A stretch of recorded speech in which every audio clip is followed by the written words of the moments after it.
வணக்கம் நேயர்களே, இது அச்சும் அசலும். நாள்தோறும் நாளேடுகளில் அச்சாகும் செய்திகளின் அசல் தன்மை அலசும் நேரலை நிகழ்ச்சி வழங்குவதற்காக சாமானியரின் குரலாய் நான் சிகாமணி. இன்று பல்வேறு செய்தித்தாள்களில் பல முக்கிய செய்திகள் இடம்பெற்றிருக்கின்றன. அவை குறித்த ஆழமான பார்வையை வழங்குவதற்காக பத்திரிகையாளர் சித்தார்த் பிரபாகர் நம்மோடு இணைகிறார். அவரை வரவேற்கலாம். சரி, நீங்கள் காலை வணக்கம். இன்னைக்கு தேசிய அளவில் மிக முக்கியமான ஒரு செய்தியாக பார்க்கப்படக்கூடியது பல்வேறு செய்தித்தாள்களையும் முதன்மையான செய்தியாக இடம்பெற்றிருக்கு. இப்போது கரப்பான் பூச்சி ஜனதா கட்சியை சேர்ந்த இளைஞர்கள் ஒரு மாபெரும் போராட்டத்தை நேற்று ஜந்தர் மந்தரில் தொடங்கி நாடாளுமன்றத்தை நோக்கி பேரணியாக சென்றிருக்காங்க. இது அனுமதியை மீறின ஒரு செயல்னு சொல்லி காவல்துறையும் சரி துணை ராணுவ படையும் குவித்து அவங்கள கட்டுப்படுத்தியிருக்காங்க. இதில் பார்த்தோன்னா ஒரு வன்முறை வெடிச்சிருக்குன்னு சொல்லலாம். பல்வேறு இளைஞர்கள் இரத்த காயங்களோடு அடிபட்டு தவிச்ச காட்சிகள் நம்மால் பார்க்க முடியுது. இந்த சம்பவம் இப்போது தேசிய அளவில் மிகப்பெரிய ஒரு மாற்றத்தை ஏற்படுறதுக்கான ஒரு வகையாக பார்க்கலாமா? இது எந்த மாதிரியான தாக்கத்தை ஏற்படுத்தும்? இல்லை, மாற்றத்தை ஏற்படுத்துமான்னு தெரியல, ஆனால் பெரிய தாக்கத்தை உண்டாக்கியிருக்கு. ஏன்னா நம்ம என்ன பார்க்குறோன்னா, இந்த ப்ரொட்டஸ்டர்ஸ் மத்தியில் பிஜேபிக்கு ஆதரவு கொடுத்த நிறைய மக்களும் இருக்காங்க. இன்ஃபேக்ட் 2014 நாங்கள் பிஜேபிக்கு ஓட்டு போட்டோம், நாங்கள் ஏமாந்துருக்கிறோங்கிற மாதிரியான சில காட்சிகளையும் நம்ம பார்த்தோம். அதில் நம்ம பார்க்குறோம் 70 பேர் டீடைன் பண்ணியிருக்காங்க போலீஸு. நிறைய போலீஸ்காரங்களுக்கும் அடி விழுந்திருக்கு, ப்ரொட்டஸ்ட் பண்ணவங்களுக்கும் நிறைய நல்ல அடி விழுந்திருக்கு. அவங்க நிறையா எழுதியிருக்காங்க. இதில் ஸ்கூலில் படித்த பசங்க கூட அதில் ப்ரொட்டஸ்ட் பண்ணியிருக்காங்க. ஸோ இது ஒரு பெரிய, ஏன்னா நேற்று கூட ஒருத்தர் ஃபோன் பண்ணி பேசினார், இது என்ன எதுக்கு ஸ்டூடெண்ட் அடிச்சிருக்காங்கங்கிற மாதிரி. ஸோ ஒரு பெரிய தாக்கத்தை உண்டாகும். இன்றைக்கி வேற ஒரு செய்தித்தாளில் வந்த ஒரு அனாலிசிஸ் என்ன சொல்லுதுன்னா, பிரைம் மினிஸ்டர் மோடி ஏன் இப்படி பண்ணுறாரு, ஒரு யூத்தோட ஒரு கனெக்ட் அவருக்கு இல்லாமல் இருக்கிற மாதிரி ஒரு அனாலிசிஸும் வந்திருக்கு. நிச்சயமாக இதில் மிக முக்கியமான ஒரு விஷயம், தொடர்ந்து இவங்க பல நாட்களாக போராட்டம் அறிவிச்சிருக்காங்க. அண்ட் இது வான்சுக்கும் பார்த்தோம் அப்படின்னா, இப்போ உண்ணாவிரதம் இருந்து அவரையும் கிட்டத்தட்ட ஒரு சிறையில் வச்சிருக்கும் போது அவரை அடைச்சி வச்சிருக்காங்க மருத்துவமனையில். ஸோ அப்படி இருக்கும் பொழுது இது ரொம்ப ஒரு கவனம் பெறக்கூடிய இஷ்யூவாக மாறும் பொழுது அரசு இது எந்த விதத்தில் கையாளணும்னு நினைக்கிறீங்க? இல்லை, அரசு கொஞ்சம் சாஃப்டாக தான் போகுங்கிற மாதிரி நம்ம பார்க்குறோம். ஏன்னா நேற்று யூனியன் மினிஸ்டர் ஜேபி நட்டா இவங்களை மீட் பண்ணியிருக்காங்க. 3 கோரிக்கைகளை வச்சுருக்காங்க. வாங்சுக் ரிலீஸ் பண்ணணும், நீட் சூசைட் பண்ணவங்களுக்கு 1 கோடி ஈடு கொடுக்கணும், அப்புறம் மூணாவது தர்மேந்திர பிரதானோட ரெசிக்னேஷன். இப்போ என்னை பொறுத்தவரை தர்மேந்திர பிரதானோட ரெசிக்னேஷன் தான் பெரிய ஒரு கோரிக்கையாக இருக்குது. கவர்மெண்ட் அதை நோக்கி ஏதாச்சும் ஒரு சமரசமான ஏதாச்சும் விஷயத்தை செய்யுங்கிற மாதிரி தான் பார்க்குறேன் நான். அது அவங்களுக்கு ஒரு பெரிய வெற்றியாக இருக்கும். கண்டிப்பாக அதை நோக்கி தான் அவங்களுடைய போராட்டம் முன்னெடுத்துட்டு இருக்காங்க. இது ஒரு புறம் ரொம்பவே இப்போ தலைநகரத்தில் இந்த அளவுக்கு இருந்தாலும் தமிழ்நாட்டில் இதோட வீரியம் பெருசாக நம்மளால் பார்க்க முடியல. குறிப்பாக சொன்னால் இப்போ ஆளுங்கட்சியில் இருக்கக்கூடிய தாவேக அரசும் பெருசாக எதுவும் ரியாக்ட் பண்ண மாட்டாங்க. குறிப்பாக சொல்லணும்னா நீட்னால தமிழகம் நிறைய வஞ்சிக்கப்பட்டிருக்கு, நிறைய பாதிப்புகளையும் சந்திச்சிருக்கு, நிறைய இளைஞர்களை நம்ம இழந்திருக்கும். அப்படி இருக்கும்போது இவங்க எதிர்வினை ஆற்றாமல் இருக்கிறது எதை குறிக்குது? இல்லை, நீட்டு அப்போசிஷன் கொடுத்ததே ஆரம்பிச்சதே தமிழ்நாட்டில் தானே. நீட்டுக்கு போராட்டம் செஞ்சதே தமிழ்நாட்டில். எல்லா அரசியல் கட்சிகளும் அதுக்கு எதிர்வினை ஆற்றியிருக்காங்க. ஆனால் இதில் நம்ம தாவேக அரசு எதுவுமே சொல்லலைங்கிற மாதிரி சொல்ல முடியாது. நேற்று நிர்மல்குமார் அவர்கள் பேட்டியில் சொல்லியிருக்காரு. ஆனால் மக்கள் என்ன எதிர்பார்க்குறாருன்னா, சீஃப் மினிஸ்டர் விஜய் ஏதாச்சும் சொல்லணும், அதுக்கு அவர் ஏதாச்சும் ஒரு ஸ்டேட்மெண்ட் கொடுக்கணும், இல்லை பேசணுங்கிற மாதிரி தான் எதிர்பார்க்குறாங்க. ஆனால் இது நம்ம எப்படி புரிஞ்சுக்கணும்னா, நேஷ்னல் லெவலில் யங்ஸ்டர்ஸுக்கான ஒரு ஸ்பேஸ் இல்லாமல் போயிட்டுருக்கு பாலிடிக்ஸில். அதோடைய எதிர்வினையாக தான் இது நம்ம ஒரு விஷயமா பார்க்கலாம். ஆனால் தமிழ்நாட்டில் அந்த மாதிரி ஒரு நிலைமை இல்லையே. இளைஞர்கள் ஒரு பெரிய விஜய் அவர்களுக்கு ஓட்டு போட்டிருக்காங்க. ஸோ ஒரு கோவம் ஓரளவுக்கு நார்மலைஸ் ஆகிருக்கு தமிழ்நாட்டில். பெருசாக கோவம் இல்லாத மாதிரி தான் அந்த ஒரு வெளிப்பாடாக தான் பார்க்குறோம். ஏன்னா நேற்று நம்ம பார்த்தோம் பெங்களூரில் கூட இதுக்கான ஒரு ப்ரொடெஸ்ட் இல்லை ஒரு சாலிடாரிட்டியான ஒரு இதுக்கு காக்ரோச் ஜனதா பார்ட்டிக்கு ஒரு சப்போர்ட்டில் வந்துச்சு பெங்களூரில். ஆனால் சென்னையில் இந்த மாதிரியும் வெடிச்சா மாதிரி தெரியல. சும்மா ஒரு பேனர் எடுத்து நின்று பீச்சில் நிற்கிற மாதிரி கூட நம்ம பார்க்கல.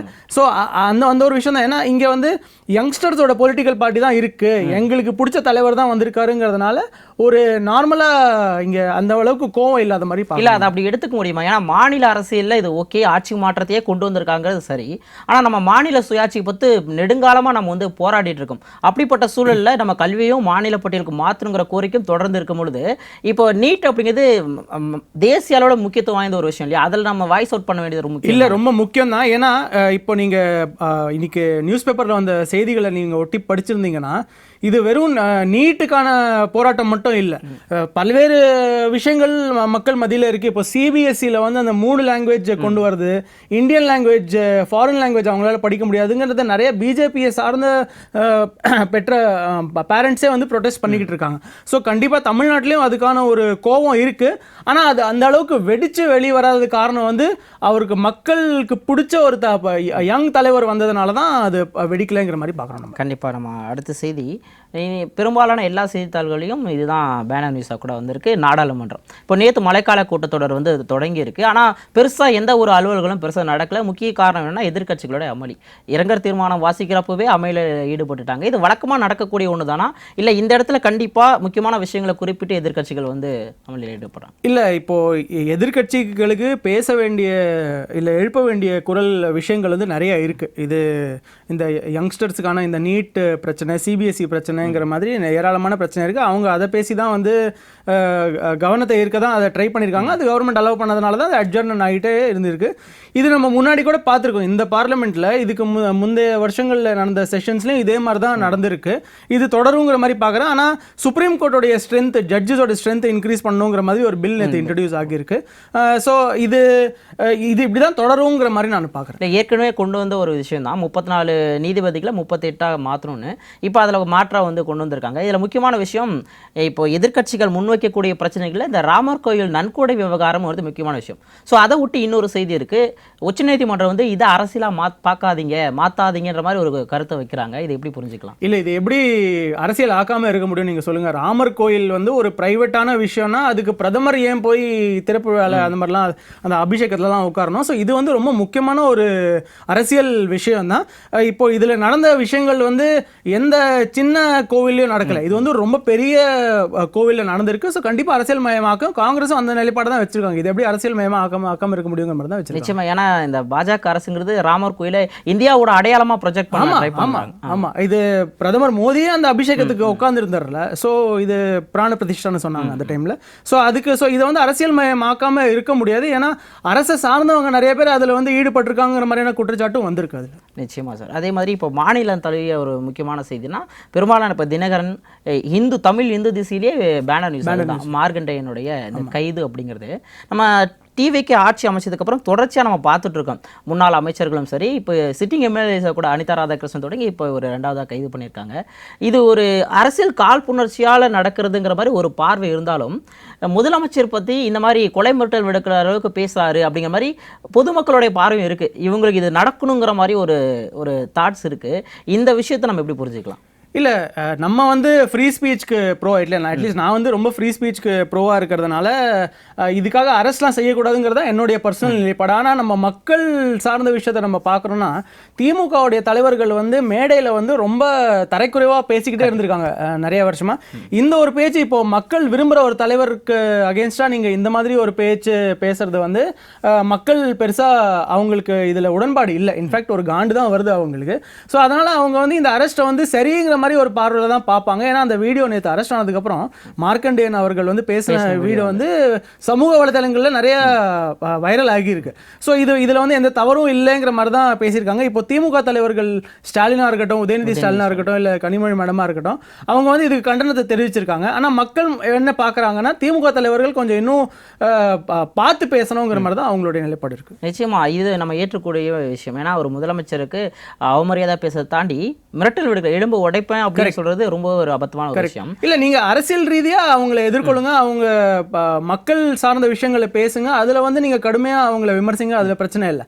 ஆனா பர்சனலா நீங்க வந்து எலும்பு உடைப்பேன் அந்த மாதிரிலாம் பேச்சு வந்து ஒரு மக்களுக்கு பிடிக்காத விஷயமா இருக்கு. நிச்சயமா அதை தான் இப்போ இவங்க கண்டனம் தெரிவிக்கிறவங்க சொல்றாங்க. ஒரு அரசியலில் வந்து விமர்சனத்தை வந்து நீங்கள் வந்து சரியாக எடுத்துக்க மாட்டீங்க, அது வந்து நீங்கள் வந்து அரசியல் காழ்ப்புணர்ச்சியால் பழிவாங்கிற நடவடிக்கை மாதிரி இருக்குது. அது குறிப்பாக சொன்னால் திமுக தலைவர் ஸ்டாலின் சொல்லியிருக்காரு, இது தமிழ்நாட்டில் வந்து சட்டத்தின் ஆட்சி நடக்குதா இல்லை சாத்தானின் ஆட்சி நடக்குதா அப்படி சொல்லி கேள்வி எழுப்புறாரு. இது ஒரு சாதாரண எதிர்வினை தானா? இல்லை, இப்போ திமுக தலைவர் ஸ்டாலின் வந்து ஏன் மக்கள் அவருக்கு ஒரு வெற்றியை கொடுக்கலன்னா கூட மக்களுக்கு ரொம்ப பிடிச்ச தலைவராக தான் இருந்திருக்காரு அவரு. அது ஏன்னாக்கா அவர் வந்து ஒரு நாகரிக தன்மையோட தான் தான் பேசுவார். எப்போவுமே ஒரு மற்ற கட்சிகள் தலைவர்களை வந்து ரொம்ப தரைக்குறைவாக அவர் பேசுனதே கிடையாது, அட்லீஸ்ட் ஒரு லாஸ்ட் 5-10 வருஷத்தில். ஆனால் அவங்களுடைய 2ஆம் கட்ட தலைவர்கள் வந்து அந்த மாதிரி இல்லை. ஸோ இவர் இந்த வைக்கிற விமர்சனம் வந்து மக்கள் மத்தியில் பெருசாக எடுபடாது. ஏன்னா அவர் வந்து நாகரிகத்தோட பேசினதை வந்து அவங்க தலைவர் வந்து பேச மாட்டாங்க, அவங்க தலைவர்கள் பேச மாட்டாங்க. அவருக்கு ஈக்குவலாக இருக்கிற இன்னொரு சிஎம் வந்து இந்த மாதிரி ஒரு பேசுறதுனால மக்களுக்கு வந்து ஒரு கடுப்பு தான் வருது. அதனால் இது மக்கள் பெருசாக எடுத்துக்க மாட்டாங்க. இது சாத்தானோட ஆட்சிலாம் அது வந்து விமர்சனம் சும்மா ஒரு பொலிட்டிக்கல் சும்மா சண்டை போடுறதுக்கான விஷயமா தான் பார்க்குறேன். நிச்சயமாக இதில் இன்னொரு பார்வை இருக்குது. அவர் கேட்கக்கூடிய முக்கியமான ஒரு கேள்வி, இப்போது அரசியல் விமர்சனம் பண்ணுறவங்கள இந்த மாதிரி கைது நடவடிக்கை, அதிரடி நடவடிக்கை வந்து எடுக்கிறீங்க. ஆனால் சொந்த கட்சி தாவேக கட்சியை சேர்ந்த ஒரு பெண் வந்து கூட்டு பாலியல் வன்கொடுமைக்கு உள்ளாக்கப்படுறாங்க. அது தொடர்பான புகார் இப்போ சிட்டிங் எம்எல்ஏ மேலே இருக்குது, இவங்களுடைய ஸ்ரீவைகுண்டம் எம்எல்ஏ சரவணன் மேலே இருக்குது. அவர் மேலே இது வரைக்கும் என்ன நடவடிக்கை எடுத்திருக்கீங்க?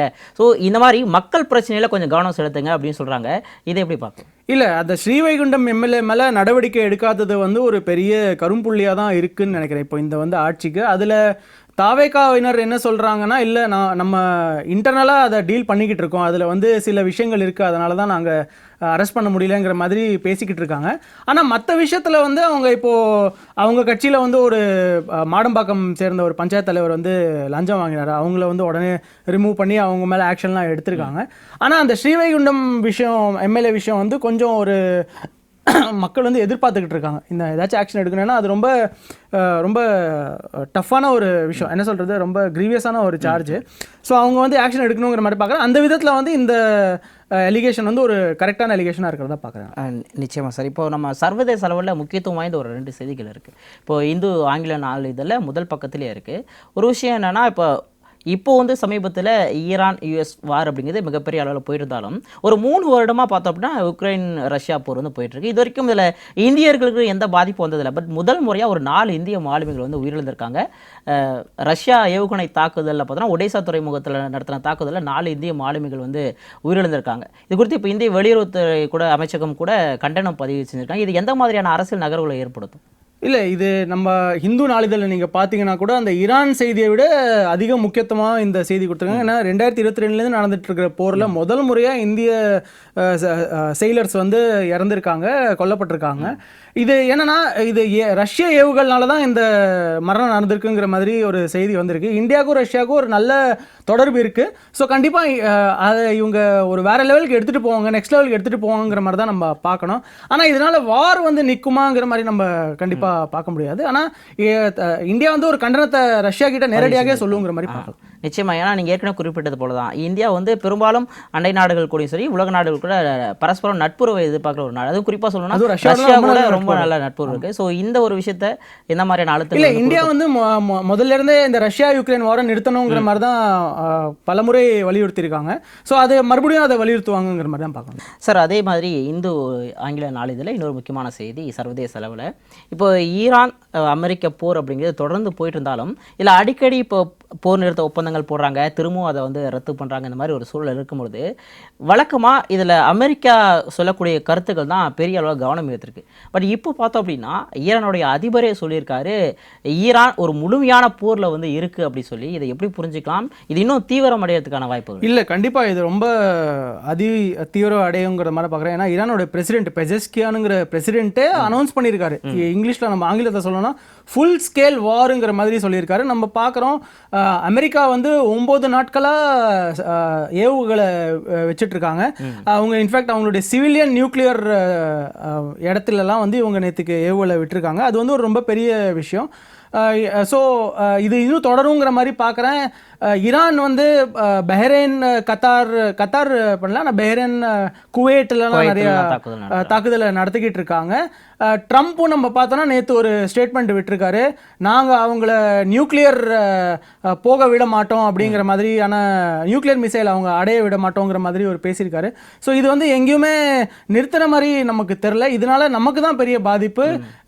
ஆயில் கச்சா எண்ணெய் விலை வந்து அதிகரிச்சுட்டே இருக்கும், பெட்ரோல் டீசல் விலை வந்து நமக்கு குறையாதுங்கிற மாதிரி நம்ம பார்க்கணும். நிச்சயமாக. ஏன்னா இந்த ஒரு போர் அப்படிங்கிறது அவங்கள மட்டும் இல்லாமல் மற்ற நாடுகளையும் பாதிக்கக்கூடிய ஒரு வகையில் தான். இதை நீங்கள் ஏற்கனவே குறிப்பிட்ட மாதிரி இப்போ கச்சா எண்ணெய் விலையும் வந்து உயர்ந்துட்டு இருக்கு, இந்த மாதிரியான விஷயங்கள். அதே மாதிரி பார்த்தோம் அப்படின்னா இப்போது சர்வதேச அளவில் இப்போ வந்து மற்ற நாடுகள் வந்து இப்போ நம்ம கச்சா எண்ணெய் விலை வந்து இப்போ ஹார்முஸ் நீரிணையை வந்து அவங்க திறந்த சமயத்தில் கூட அது வந்து குறையல. ஸோ இப்போ இது இன்னும் அதிகரிக்கிறதுக்கான வாய்ப்புகள் எப்படி இருக்கும்? இல்லை இப்போது போன ஒரு 10 நாளைக்கு முன்னாடி நம்ம இவங்க எம்ஓயு ஈரானும் அமெரிக்காவும் நம்ம சண்டை போடாத நிறுத்தி வைக்கிற போது கச்சா எண்ணெய் விலை வந்து குறைஞ்சிச்சு. ஆனாலும் இந்தியன் கவர்மெண்ட் வந்து எல்பிஜி விலையை தான் குறைச்சாங்க, பெட்ரோல் டீசல் விலையை குறைக்கல. அப்படின்னா இந்தியன் கவர்மெண்ட்டுக்கு தெரிஞ்சிருக்கு இந்த போர் வந்து மறுபடியும் நீடிக்குங்கிற மாதிரி ஆகும். ஆனால் இப்போ வந்து 80ல் இருக்குது கச்சா எண்ணெய் விலை. அதாவது 100 போச்சுன்னா நமக்கு மறுபடியும் இன்னொரு ஹைக் வருமாங்கிற மாதிரி நம்ம பார்க்கணும். அது வந்துச்சுன்னா நமக்கு தான் பெரிய பிரச்சனையாக இருக்க போகுது. அது இதில் வேற ஒரு விஷயம் என்னென்னா, அங்கேருந்து அங்கே நம்ம இந்தியர்கள் நிறைய பேர் இருக்காங்களே அந்த கல்ஃப் கண்ட்ரீஸ்லாம், அவங்க அந்த ரெமிட்டன்சஸ்ன்னு சொல்லுவாங்க, அவங்க வீட்டுக்கு அனுப்புகிற பணத்தை வந்து அந்த பணம்லாம் இன்னும் குறையும். ஏன்னா இவங்களுடைய எக்கனாமிஸ் எல்லாமே அவங்க எக்கனாமிஸ்லாம் வந்து அவங்களுக்கு பெரிய பாதிப்பாக இருக்குது. ஏன்னா ஸ்ட்ரெயிட் ஆஃப் ஹார்முஸ் வந்து கச்சா எண்ணெய் மட்டும் வெளியே வரல, இவங்களுக்கு தேவையான பொருட்களும் அந்த கண்ட்ரீஸுக்கு போக மாட்டேங்குதுல்ல. ஸோ அந்த ஒரு பிரச்சனையும் இருக்கிற மாதிரி நம்ம பார்க்குறோம். நிச்சயமாக சார். அதே இந்துவில் இன்னொரு முக்கியமான செய்தி, தமிழ்நாட்டை ஒட்டின ஒரு செய்தி. அதாவது பரந்தூர் விமான நிலையம் அப்படிங்கிறது தொடர்ந்து நம்ம பிரச்சனை எழுப்பிட்டு இருக்காங்க மக்கள், தொடர்ச்சியான போராட்டங்கள் இருக்குது.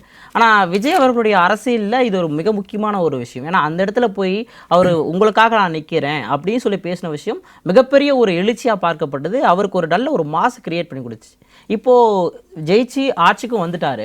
ஆனால் இது வரைக்கும் அதை சார்ந்து எந்த ஒரு நடவடிக்கையும் வந்து எடுத்த மாதிரி தெரியல. அதை உறுதிப்படுத்துகிற வகையில் இப்போது மத்திய அமைச்சர் முரளிதர் மோகல் சொல்லியிருக்காரு, தமிழ்நாடு சார்பிலிருந்து இது வரைக்கும் என்கிட்ட எந்த ஒரு கோரிக்கையும் வரல, பரந்தூர் விமான நிலையத்தை வேறு இடத்த மாற்றுறதுக்கு அப்படி சொல்லி. ஸோ அப்போ மக்களை ஏமாற்றிட்டாங்களா?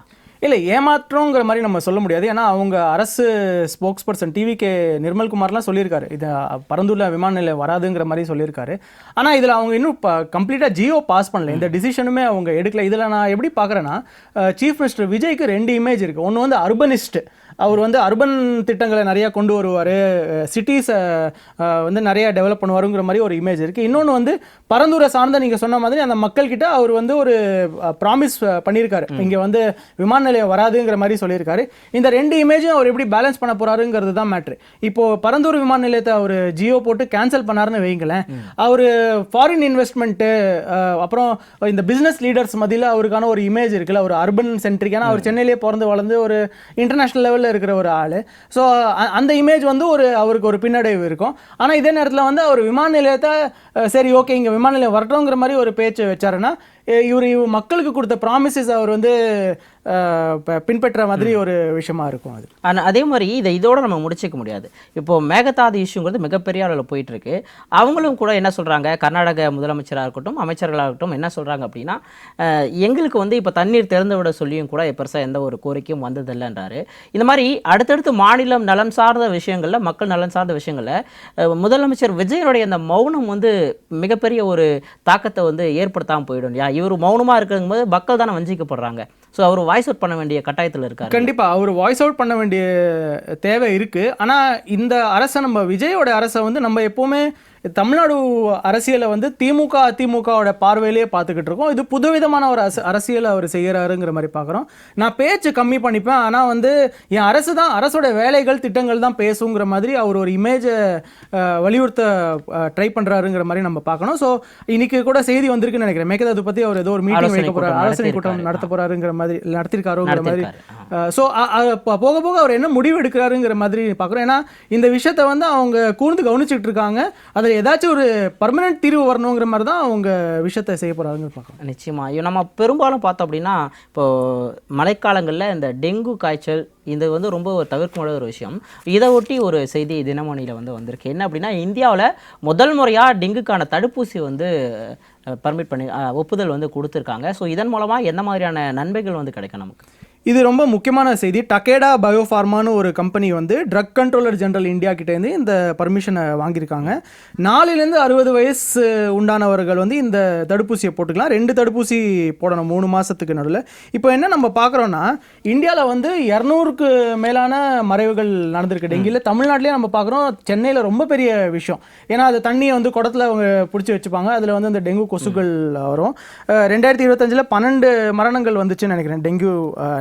ஸோ இது ரொம்ப ரொம்ப இம்பார்ட்டண்டான ஒரு செய்தி. என் குழந்தைக்கு டெங்கி வந்துடுமேங்கிற பயப்படுற பெற்றோர்களுக்கான ஒரு ரொம்ப நல்ல செய்தியாக இருக்கும். நிச்சயமாக இது எந்த அளவுக்கு யூஸ்ஃபுல்லாக இருக்குன்னு தொடர்ந்து பார்க்கலாம். இப்போது நம்ம தாவேக்கா கொள்கை பரப்பு செயலாளர் நாஞ்சில் சம்பத் அவர்கள் பேசின ஒரு விஷயம் தான் இப்போ மிகப்பெரிய ஒரு சர்ச்சை உண்டாக்கியிருக்கு. என்ன சொல்லியிருக்காரு, இப்போ தொடர்ச்சியாக நம்ம பார்க்குறோம் திமுக கூட்டணியிலேருந்து நிறைய கட்சிகள் வந்து தாவேக்காவுக்கு ஆதரவு நிலைப்பாட்டுக்கு வந்துட்டாங்க. அதில் முக்கியமான ஒருத்தர் மதிமுக பொதுச் செயலாளர் வைகோ. அவரை சார்ந்த ஒரு கருத்து தான், இப்போ அரசியல் மாற்றத்தை வந்து கொண்டு வரணும்னு நினச்ச வைகோ வந்து விஜயோட காலடியில் வந்து விழுந்து கிடக்கிறாருன்னு சொல்கிறாரு.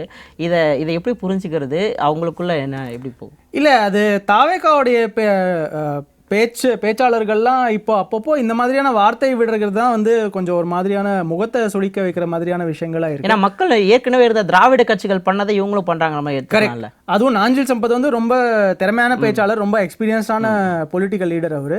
இப்போ தாவேகா தலைவர் விஜய் வந்து முதல்ல வைகோ வீட்டுக்கு சென்று அவர் பதவி ஏற்ற பிறகு போய் சென்ற போதே வைகோ அவர்கள் என்ன சொன்னார்னா, விஜய் என்கிட்ட சொல்லியிருக்காரு, நான் உங்கள் ஸ்பீச்சை தான் நிறையா பார்ப்பேன், எனக்கு உங்கள் பேச்சு திறமை ரொம்ப பிடிக்குங்கிற மாதிரி. ஸோ அந்த மாதிரி ஒரு நட்பு உறவு இருக்குது. இன்ஃபேக்ட் இப்போ சில நாட்களில் வந்து அவர் டெல்லியில் அவருடைய ஒரு புத்தகம் வெளியிட போகிறார். அவர் நாடாளுமன்றத்தில் பேசின ஸ்பீச்சஸோடைய ஒரு காப்பி வரப்போகுது. ஸோ அந்த ஒரு நல்ல இணக்கமான ஒரு உறவு இருக்குது. அதில் இவங்க இந்த மாதிரி பேசுறது வந்து முகம் சுளிக்க வைக்கிற மாதிரி இருக்குது. ஆனால் தாவேக்கால என்ன பார்க்குறோன்னா, விஜய் தவிர வேறு யாராச்சும் எது பேசினாலும் பெருசாக இவங்க அப்போசிஷன் பார்ட்டிஸோ இல்லை இவங்க கூட்டணி கட்சிகளோ பெருசாக அதை மதிக்கிறது கிடையாது. ஸோ அந்த விதத்தில் வந்து இது பெரிய பாதிப்பு உண்டாக்காதுங்க. கண்டிப்பாக, ஏன்னா இது அவருடைய தனிப்பட்ட கருத்தாக போய், ஆனால் மக்கள் மத்தியில் கொஞ்சம் ஒரு கண்டிப்பாக, ஏன்னா டிவிக்கு வந்து மற்ற திராவிட கட்சிகளுக்கு அவங்க பண்ண விஷயங்கள் பண்ணாமல் ஒரு மாற்றாக பார்க்கும்போது இவங்களும் அதே மாதிரி பண்ணுற விஷயம் வந்து ஒரு ரெஸ்பான்சிபிளான ஒரு பேச்சை வச்சுக்கணுங்கிற மாதிரி. கண்டிப்பாக அதே மாதிரி தான் பார்த்தோம் அப்படின்னா, இப்போது சிவி சண்முகம் வந்து இப்போது தொடர்ச்சியாக இந்த தேர்தல் முடிஞ்சதுக்கப்புறம் ஒரு மோதல் போக்கு அதிமுக தொடர்ந்து நடந்துகிட்ருக்கு. இப்போ நிறைய பேர் பார்த்தோம் அப்படின்னா அவர் கூட இருந்தவங்களே இப்போது டிவிகேல ஜாயின் பண்ணிட்டாங்க. இவரும் வருவாருங்கிற பேச்சு தொடர்ச்சியாக இருக்கும் பொழுது இப்போ வந்து நேற்று ஒரு மிகப்பெரிய ஒரு விஷயம் என்னென்னா, ஒரு 1300 பேர் அவருடைய ஆதரவாளர்கள் வந்து அங்கேருந்து திண்டிவனத்துலேருந்து கிளம்பி வந்து ராஜினாமா கடிதம் வந்து கொடுத்துருக்காங்க. இது அதிமுகவுக்கு எந்த அளவுக்கு ஒரு பின்னடைவாக இருக்க போகுது, இபிஎஸ் என்ன பண்ண போகிறார்? இல்லை, பெரிய பின்னடைவாக இருக்க போகுது. 1100-1300 பேர் கட்சியை விலகி இருக்காங்க. அதில் இவங்க குற்றச்சாட்டு என்னன்னா, ஜெனரல் கவுன்சில் இருந்த 11 பேர், ஓட்டிங் ரைட்ஸ் இருந்த 11 பேருக்கு இவரை வந்து கட்சி பொறுப்புலேருந்து தூக்கியிருக்காங்க. ஸோ அதை நோக்கி தான் இபிஎஸ் அவர்கள் வந்து செஞ்சுக்கிட்டு இருக்காரு. ஏன்னா ஜெனரல் கவுன்சில் ஒரு 40-50% மேலே ஓட்டு இருந்துச்சுன்னா ஜெனரல் செக்ரட்டரியை மாத்திர ஒரு விஷயம் இருக்கு. ஏன்னா அதான் அவங்க தொடர்ந்து வலியுறுத்திட்டு இருக்காங்க. ஏன்னா பொதுக்குழு கூட்டுங்க, செயற்குழு கூட்டுங்க, பொதுச் செயலாளர் அதுக்கப்புறம் நம்ம பேசி தீர்த்துக்கலாங்கிற விஷயம். ஸோ அதை வந்து தடுக்கிறதுக்காக தான் அவர் தடுக்கிறதுக்காக தான் நீக்கிறார் அவர். ஆனால் சிவி சண்முகம் ரிசைன் பண்ணல, பார்ட்டிலேருந்து அவர் வெளியே வரல. ஆனால் இபிஎஸ்க்கு நெருக்கமான இருக்கிற சோர்சஸ் கிட்ட நம்ம பேசுகிற போது என்ன சொல்கிறாங்கன்னா, அவர் ரொம்ப ஸ்ட்ராங்காக இருக்கார். அதிமுக இருக்கிற வரைக்கும் நான் தான் பொது செயலாளர், மற்ற நீங்கள் யாராச்சும் போகிறீங்கன்னா போய்க்கோங்க, எந்த கட்சி வேணாலும் போங்க, நான் வந்து இங்கே தான் இருக்க போகிறேங்கிற மாதிரி ரொம்ப உறுதியாக இருக்கார். ஸோ அவருக்கு பெரிய பாதிப்பு இருக்காதுங்கிற மாதிரி பார்ப்போம். நிச்சயமாக சார். இன்றைக்கி நாடாளுமன்ற கூட்டத்தொடர் மறுபடியும் வந்து தொடங்கும். இப்போ ஏற்கனவே பார்த்தோம் அப்படின்னா இந்த பாஜக ஒன்றிய அரசு வந்து பல்வேறு மசோதாக்களை தாக்கல் பண்ணுறதுக்கு ஒரு முயற்சியில் இருக்காங்க. குறிப்பாக சொன்னால் மகளிர் இடஒதுக்கீடு ஏற்கனவே கொண்டு வந்தாங்க, அது வந்து இப்போது திரும்பவும் வந்து தோற்கடிக்கப்பட்டது. இப்போ மறுபடியும் இன்னைக்கு வந்து நேற்று வந்து மழைக்கால கூட்டத்தொடர் தொடங்கினப்போ ஒரு எதிர்க்கட்சிகள் தொடர்ந்து அமளியிலோடு கிட்டத்தட்ட ஒரு 6 டைம் வந்து அட்ஜென்ட் பண்ணாங்க. ஸோ இன்னைக்கு வந்து திரும்பவும் வந்து நடக்கிறதுக்கான இன்னைக்கு மழைக்கால கூட்டத்தொடரில் என்ன மாதிரியான அலுவல்கள் வந்து நடக்கிறதுக்கான வாய்ப்பு இருக்குது? மத்திய அரசு இல்லை, பசங்களை போட்டு அடிச்சிருக்காங்களே, ஸோ அதுதான் ஒரு பெரிய பேசு பொருளாக இருக்கும். அதுக்கு அரசு வந்து பெருசாக பதில் கூட போவதில்லை.